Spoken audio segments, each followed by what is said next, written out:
Evan River n'est pas né ici. Il est français, breton. Mais la vie l'a conduit loin de ses origines.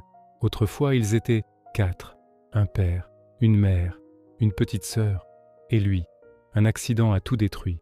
Evan est le seul survivant. Après le drame, Evan est adopté par une famille irlandaise. Il quitte la France. Il quitte ce qu'il connaissait. Il espère trouver un nouveau foyer. Mais certaines familles se brisent. Les silences s'installent. Les disputes s'accumulent. L'adoption échoue. Evan se retrouve seul, à nouveau. Il est placé dans un orphelinat quelque part en Irlande. Evan parle peu. Il observe beaucoup. Il garde tout à l'intérieur. Le foot devient son refuge. Pas pour briller, pas pour dominer, pour respirer. Sur le terrain, Evan existe. Le terrain n'appartient à personne. Tous les enfants peuvent y jouer. C'est ici que tout commence. Sébastien. Contrairement à Evan, il n'a jamais connu l'orphelinat. Il vit dans une immense villa, bien trop grande pour un garçon de son âge. En y entrant, on est frappé par le silence. Un silence lourd, presque oppressant. Chez lui, tout est calme, trop calme. Ses parents sont des fantômes dans sa propre maison, toujours absorbés par leur travail, un téléphone vissé à l'oreille, toujours occupé, toujours ailleurs, toujours trop loin. Le lien familial s'est effiloché, remplacé par des absences et des silences. Sébastien, en apparence, a tout ce dont on peut rêver. L'argent de ses parents lui ouvre toutes les portes. Le confort matériel est omniprésent. Sa chambre est une forteresse de luxe, remplie des derniers gadgets, de médailles sportives étincelantes et de posters de ses idoles du football.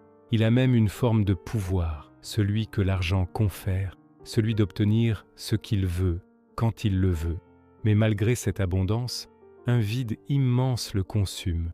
Il lui manque l'essentiel, ce que l'argent ne peut acheter, être vu, être véritablement regardé, pas pour ses réussites ou pour ce qu'il possède, mais pour qui il est. Un simple garçon qui a besoin de l'attention et de l'amour de ses parents. C'est pour ça que le terrain de football est devenu son sanctuaire, son unique scène. Là-bas, il n'est plus l'enfant invisible d'une maison vide, il se sent fort, puissant, vivant. Chaque tacle, chaque but, chaque victoire est un cri pour exister. Gagner, c'est prouver sa valeur au monde, à ses parents, à lui-même. Perdre, c'est retomber dans l'anonymat, c'est disparaître à nouveau dans le silence de sa grande maison. Et puis il y a Evan. Quand Sébastien le regarde, il voit quelque chose qu'il ne supporte pas, quelque chose qui lui est étranger et qui le met en rage. Dans le regard d'Evan, malgré sa vie difficile, il y a une lueur de paix, une acceptation, une sérénité que Sébastien n'a jamais connue. Cette paix le provoque plus que n'importe quelle insulte. Alors, pour combler son propre vide, il attaque. Il cherche la confrontation, il provoque, il humilie. Il veut écraser Evan pour se sentir supérieur, pour étouffer cette petite voix qui lui murmure qu'il est seul. Sur le terrain, il devient un prédateur. Mais une fois le match terminé, la solitude le rattrape. Et c'est là, seul dans le vestiaire ou sur le chemin du retour, que la vérité éclate. Il n'agit pas ainsi parce qu'il est fort. Au fond, il agit ainsi parce qu'il a terriblement peur. Peur de n'être personne, peur de ne pas être aimé, peur du silence qu'il attend chez lui.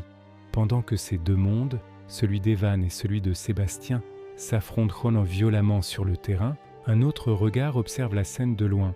Un homme, posté à l'écart, suit chaque mouvement, chaque interaction.